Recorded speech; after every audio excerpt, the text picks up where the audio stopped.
Hi there, everybody. I just got back from the grocery store. There's a bag full of groceries here. I'm going to put most of them away, but there's a couple things I wanted to tell you about while I do so. So cue the music and we'll get started, and I'll unpack the grocery bag.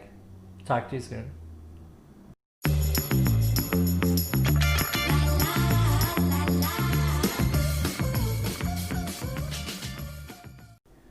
Was that soon enough? Yes, it is. So, again, just got back from the market, and I wanted to show you a couple things that I bought and purchased. I know that sounds really weird. Oh, look at my groceries. But yeah, let's start with, I guess, romaine lettuce. It's not available right now as like a head lettuce at the market because it's not quite in season locally, so I have to buy it in the bags, and I get these 3 packs. Now when I look for romaine, I look at the stump end through the bag at the store. If it is, has too many leaves removed from it and already turning brown at the base, it's not going to be perfect for salads and whatnot, or even like romaine lettuce boats. I like to make those sometimes. It's really good if you put, just like a spread of some sort on top. But anyway, so I'm going to leave them in the bag when I put them in the refrigerator, and then I'll only open them when I'm ready to use them. That way they don't get wilty. Once I open the bag, I put a piece of paper towel in with the lettuce, and I just set the lettuce down on the piece of paper towel, and then I do it on the other side too. That removes moisture from that bag as well. This way it doesn't go limp too quickly, and it also doesn't go soggy, because bagged lettuces have a tendency to get kind of wilty, soggy, and gross. Same thing with your like mesclun and your bagged spinach. They do have a tendency, once you open them, that they're going to get kind of watery, and the best way to prevent that is just to put a piece of paper towel right in the bag with it, and set the lettuces in between, or set that paper between the lettuces and the packaging. Keeps it fresher a lot longer. You're going to thank me. Your budget's going to thank me too on that one, because you're always throwing it away. You can actually buy the bigger, bulky packages and save money, versus buying just little small bags, because it always goes to waste. There was a sale on celery stock, which is strange because the celery juice fad is pretty popular still right now. People are juicing celery for breakfast. Ew. It's right now, buy one, get one. And the best way to store this is either as is, and use it up as quick as you can.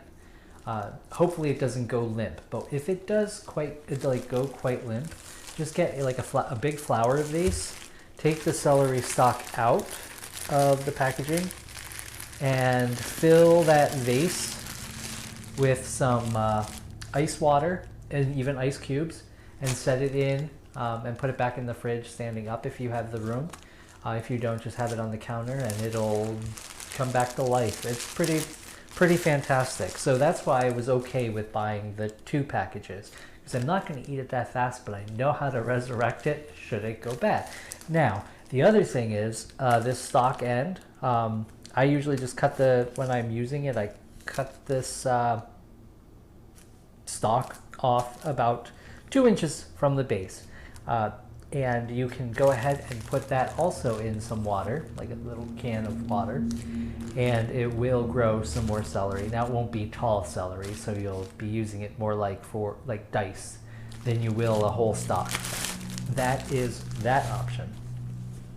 The other thing that's pretty popular in my household is mushrooms. I bought these mushrooms. They had a little sticker because they're not in their prime anymore. But the best part about mushrooms is they're better, they can be dried. Now, I don't dry mine, but what I do before I put them in the fridge is I take them out of the packaging. I leave them in the container, but I remove this saran wrap, or this plastic wrap, off of it. and then just take it off, and that will prevent them from going kind of mushy and stinky.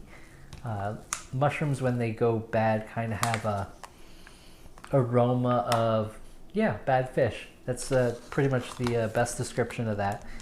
These are kind of, I don't want to say gooey, but they are getting stuck together. And so I'll just loosen them up a little bit and put them in my fridge, just like that, in the container, loose.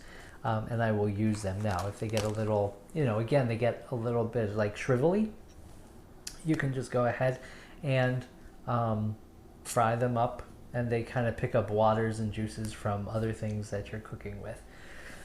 So that's one of the things I wanted to show you about my grocery shopping and how I kind of save a little bit money by grocery shopping. Also, I only really buy produce. If I do buy any staples, those are always in bulk, because rice and pasta don't really go bad. You just want to rinse them if they get dusty or if they do get old. So it's a little trick that I've learned from making sushi rice, is that you want to rinse the starch off the rice. And yeah, so produce and staples, you can go the far dairy aisle if you need dairy. But yeah, just always shop the perimeter. Get some dried beans and rehydrate them yourself if you want to save money. And I'll show you some of that in future episodes when I make something with beans maybe. And I will see you next time. Thanks for joining me.